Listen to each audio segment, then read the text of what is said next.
Disclaimer: this story contains mature themes intended for adult viewers. Viewer discretion is advised.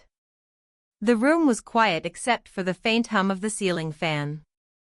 Morning light streamed through the curtains, soft and golden, falling across my bare shoulders as I reached for the towel hanging on the chair. The air was still warm from the shower, scented with vanilla soap and steam. I bent down to grab the panties that had slipped to the floor, completely unaware of the pair of eyes standing frozen by the half-open door. A small sound, a breath caught in the throat, made me stop. I turned my head just slightly, my heart skipping. For a moment, everything slowed. He stood there, wide-eyed, frozen in surprise, lips parted as if trying to speak but failing. My breath hitched, and the towel in my hand trembled slightly. I could feel the rush of heat rising up my neck, the air suddenly heavy between us. Neither of us moved. His eyes darted away, then back again, unable to hide what he felt. And something about that look, that raw, startled softness, made my heartbeat stutter. I quickly clutched the towel to my chest, pretending to be calm, but inside I was shaking. It wasn't just shock, it was something else. Something unspoken that neither of us dared to name. He muttered, I didn't mean to, but stopped, his voice barely above a whisper. It's okay, I said, though my voice didn't sound steady. The silence that followed was thick, electric. A strange tension filled the space, not anger, not shame, something deeper, confusing, and undeniable. He stepped back, his hands still on the doorknob, eyes flicking once more toward me as if torn between leaving and staying. The look he gave me lingered long after the door gently clicked shut. I stood there, wrapped in the towel, heart pounding so hard I could feel it echoing in my ears. I pressed a hand to my chest, breathing unevenly, staring at the closed door. What just happened? Why did it feel like something had changed, something that neither of us could ever take back? The faint creak of the stairs told me he hadn't gone far. And for the first time, I wasn't sure if I wanted him to. The morning lingered in a haze of golden light, and I found myself sitting on the edge of the bed, towels still wrapped loosely around me, replaying the moment over and over. His wide-eyed glance at me wasn't just shock, there was something else there, something that made my pulse quicken. It was frightening and thrilling all at once. For weeks, I had been noticing little things about him, the way he lingered in the kitchen when I was around, the subtle brush of his hand when passing by, or the way his eyes seemed to search for me even when I wasn't looking. At first, I chalked it up to curiosity, maybe admiration, but now I wasn't so sure. There was a tension between us, fragile but undeniable, a line we both hovered around but never crossed. He was my stepson, yes, and that complicated everything. But he wasn't just a reminder of boundaries, he had become a living puzzle, one that sparked emotions I hadn't expected. I found myself thinking about him in quiet moments, the way his laugh could make the room feel warmer, the subtle confidence in the way he carried himself, the way he always seemed to notice when I was unsettled. I had tried to dismiss it, tried to convince myself it was just maternal affection, but deep down, I knew that rationalizations were failing me. And I could feel it in him too. That moment in the doorway had been brief, but charged, a silent confession neither of us dared voice. I remembered how his breath had caught, how he had stepped back with a nervous hesitation, almost like he was afraid of his own desires. That hesitation, it mirrored my own. We had always shared a polite, careful relationship, polite smiles at breakfast, small talk over household chores, occasional fleeting touches when handing off items or closing doors. But beneath that, there had always been unspoken questions, subtle glances, and quiet moments that lingered longer than they should. And now, it felt like the dam had cracked, just slightly, and something new had begun to seep through. I couldn't help but replay the memory again, the curve of his shoulders in the doorway, the way his hands had trembled, the almost imperceptible shift in his stance as if he was both drawn in and trying to resist. My own pulse raced at the recollection, cheeks flushing despite my best attempts at composure. The tension wasn't just physical, it was emotional, a quiet storm brewing between us. It was dangerous, yes, but also intoxicating. We hadn't crossed any lines yet, but each glance, each accidental brush of skin, felt like a spark in a room full of kindling. I rose from the bed, walking over to the window and staring out at the garden, trying to steady my thoughts. But even as the sunlight warmed my back, I knew one thing: nothing would ever feel the same between us again. Something had shifted, and neither of us could pretend it hadn't.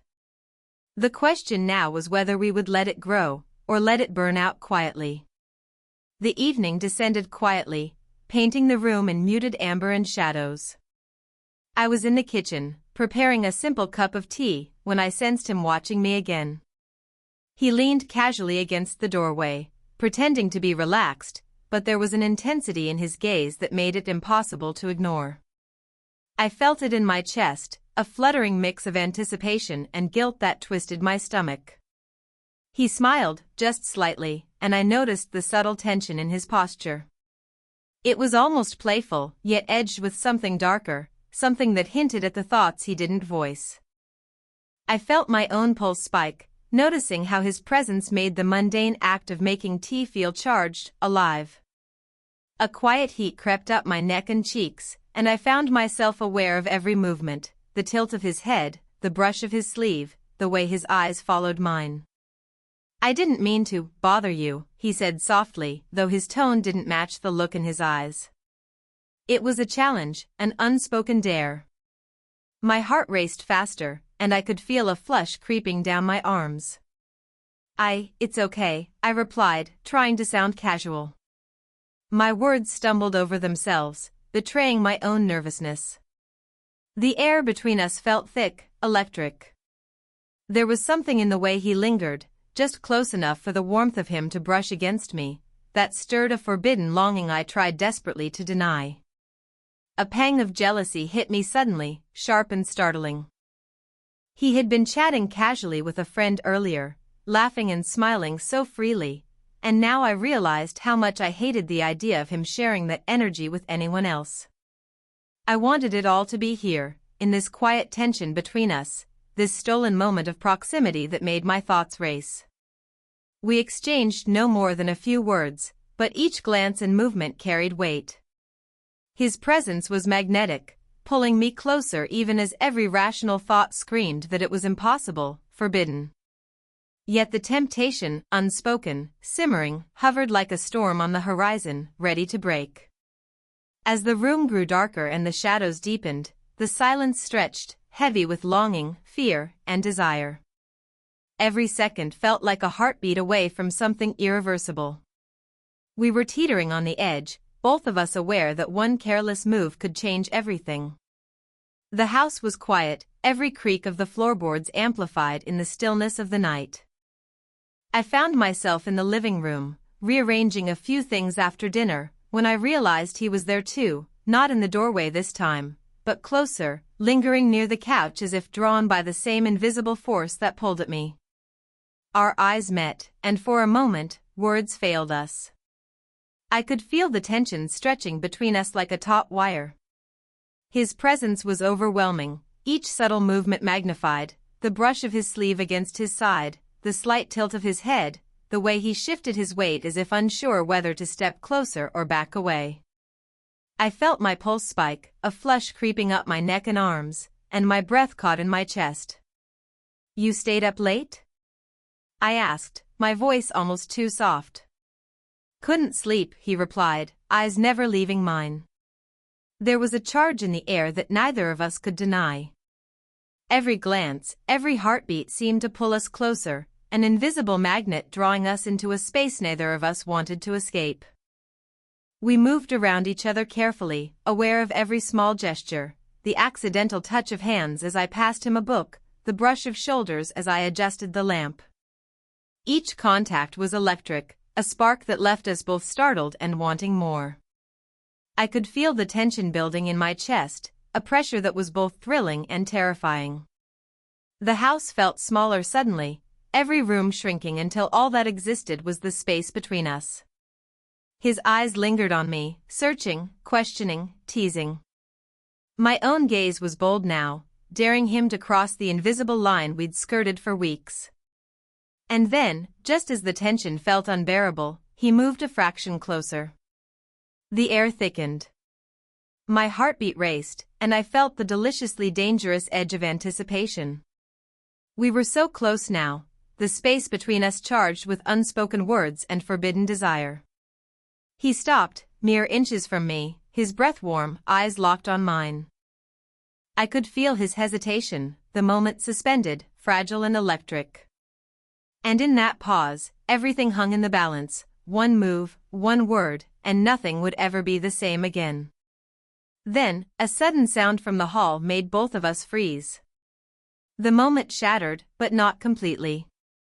The question remained, what would happen next? The night was heavy with tension, the kind that makes every small sound feel deafening. We stood in the living room, the dim light from the lamp painting our faces in warm amber shadows. The air between us had been taut for hours, and I could feel the electricity in every glance, every subtle movement. My heart raced, and I sensed that he felt the same, the unspoken words and hidden longing hanging thick in the air.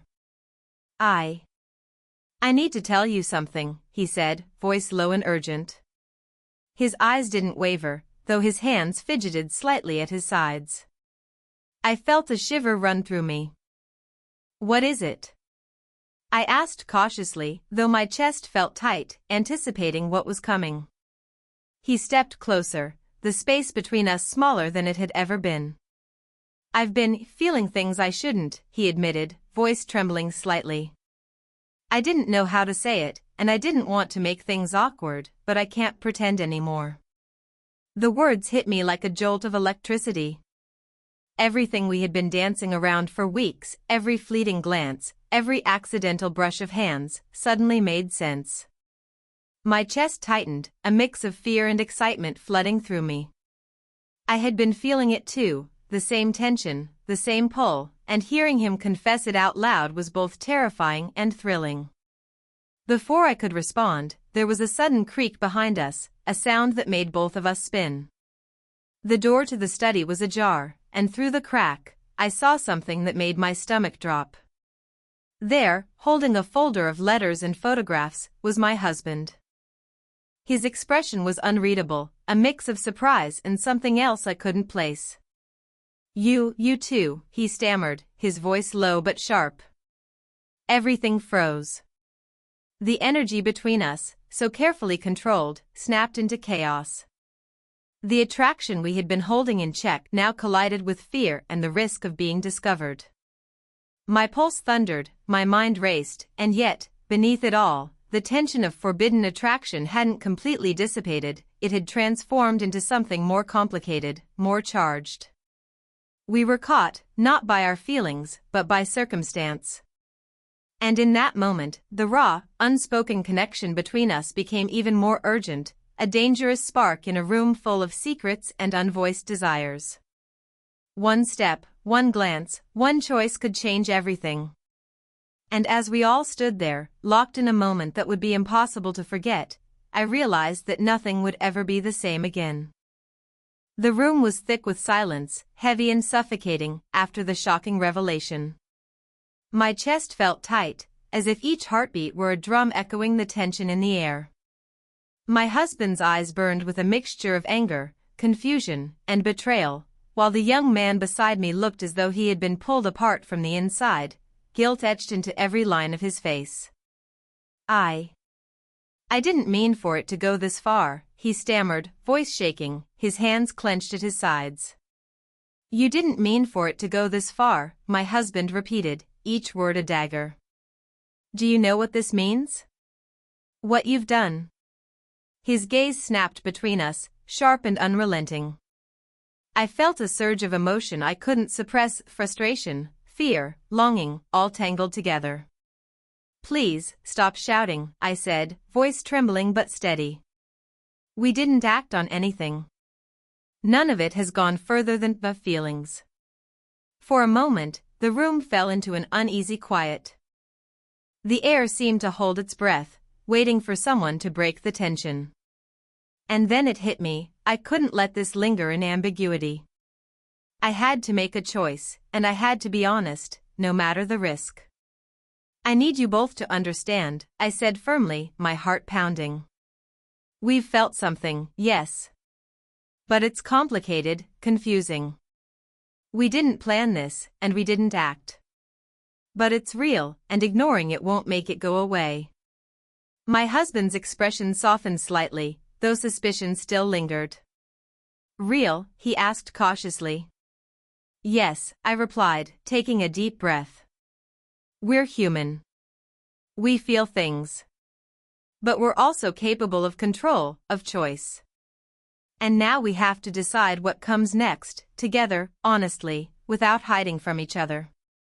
The young man looked at me, relief and fear mingling in his eyes. I just didn't want to hurt anyone, he admitted quietly. I know, I said, placing a calming hand on his arm. And now that everything is out, we can face it. Not act recklessly, but acknowledge it, understand it, and find a path forward. The room felt lighter somehow, tension still lingering but now tempered by honesty. The confrontation had been brutal, but it had forced clarity, and clarity brought the chance for resolution. For the first time, the weight on my chest lifted slightly, the danger, the secret, the electric pull between us, it no longer needed to dominate in silence. And as we stood there, faces still taut with emotion, I realized that while the storm wasn't over, we had survived its first wave. Now came the moment where hearts could choose, where connections could be defined not by fear or guilt, but by truth. The morning sun filtered softly through the curtains, casting a warm glow across the room. The tension of the previous night still lingered faintly in the air, but it had shifted into something gentler, something tender, reflective, and hopeful. I sat on the edge of the bed, tracing patterns absent-mindedly on the quilt, my heart still racing but in a different way now, a steady rhythm of relief and quiet anticipation. He entered the room quietly, carrying 2 mugs of coffee. Our eyes met, and for the first time in weeks, there was no fear, no guilt, no tension, only a shared understanding that had been forged through honesty and courage. He handed me the mug with a shy smile, his fingers brushing mine ever so lightly. That simple touch sent a ripple of warmth through me. Good morning, he whispered. Good morning, I replied, smiling, my voice soft but filled with affection. The room felt smaller, intimate, cocooned in light and quiet understanding. No words were needed to bridge the gap between us, the silent connection spoke volumes. We sat together on the bed, sipping coffee, shoulders occasionally brushing, sharing glances that carried both comfort and something deeper, a recognition of the closeness we had dared to explore, now anchored in trust and honesty. The emotional storm of the previous night had left its mark, but instead of fear, it had left room for warmth, tenderness, and connection. He leaned slightly closer, resting his head lightly against my shoulder, and I felt a calm settle over me, a sense of rightness that had been absent for so long. I'm glad we faced everything, he murmured. Me too, I replied, my hand finding his and holding it gently. It was scary, but worth it. And in that quiet moment, we shared a soft, unspoken promise, a bond built not on impulsive desire but on mutual respect, honesty, and the vulnerability that had brought us here. It wasn't a reckless connection anymore, it was a tender, enduring closeness that could weather anything. The sunlight grew brighter, spilling across our intertwined hands, bathing us in warmth. We laughed softly at nothing in particular, the tension of the past replaced by lightness and joy. For the first time, the future felt open, full of possibility, a story we would write together, moment by moment, heart to heart. And as we leaned into the comfort of each other's presence, I realized that this was the kind of connection that stayed quiet, strong, and beautifully enduring.